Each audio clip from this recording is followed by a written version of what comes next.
মিষ্টি কুমড়ার শাকে নাকি পিঁপড়ের মতো গন্ধ থাকে। অনেকের কাছে এই কথাটা আমি শুনেছি। আমার আশেপাশে অনেকে বলে মিষ্টি কুমড়ার শাক নাকি খেতে ভালো লাগে না।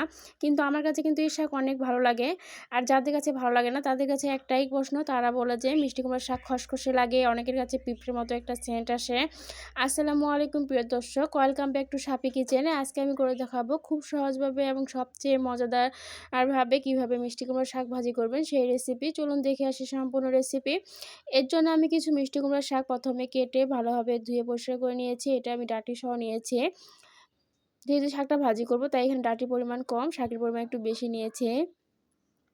এবার চুলায় একটি কড়াই বসিয়ে সেই ধুয়ে রাখা শাকগুলো দিয়ে দিব নুন।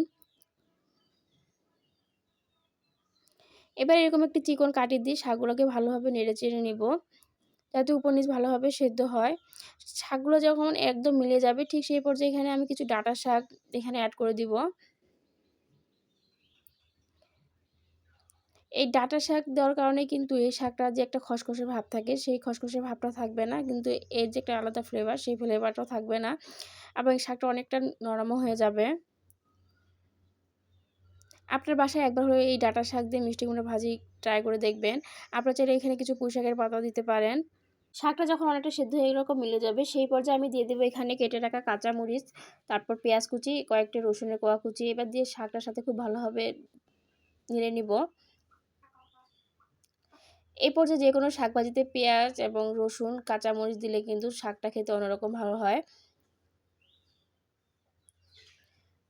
আর যেহেতু মিষ্টি কুমড়ার শাকটা অনেকটা শক্ত থাকে, তাই এই শাকে যে পানিটা উঠবে, এই পানিটা কিন্তু আমি ফেলে দিব না। পানিটা দিয়ে শাকটা ভালোভাবে সেদ্ধ করে নিব।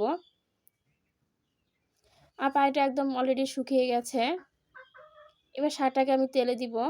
শাকটা তেলে দেওয়ার আগে এরকম একটা ছোট বা চিকন লাকড়ি দিয়ে এইভাবে নেড়েচেড়ে নিবেন, তাহলে শাকটা একটু ঝরঝরে হবে, কোথাও দলা পেকে থাকবে না। এবার চুলায় একটি প্যান বসিয়ে দিয়ে এখানে কিছু শুকনো মরিচ ভেজে নিব শাকের সাথে খাওয়ার জন্য। আপনারা যদি শাকের সাথে এটা খেতে না পছন্দ করেন তাহলে তো আপনাদের এই কাজটি করতে হবে না।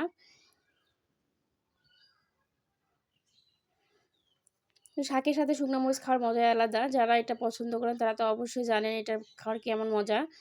মরিচগুলোকে একদম লালচে করে আমি ভেজে নেব।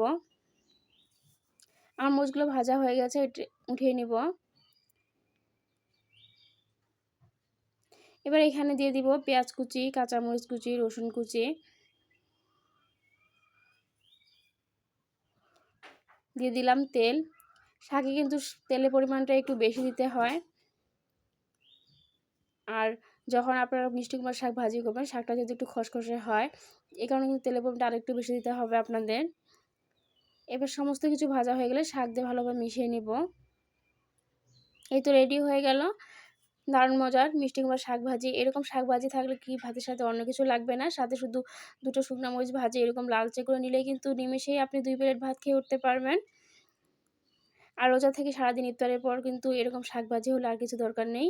আশা করি ভিডিওটি ভালো লাগবে। ভিডিওটি ভালো লাগলে অবশ্যই চ্যানেলটি সাবস্ক্রাইব করে পাশে থাকবেন। আল্লাহ হাফেজ।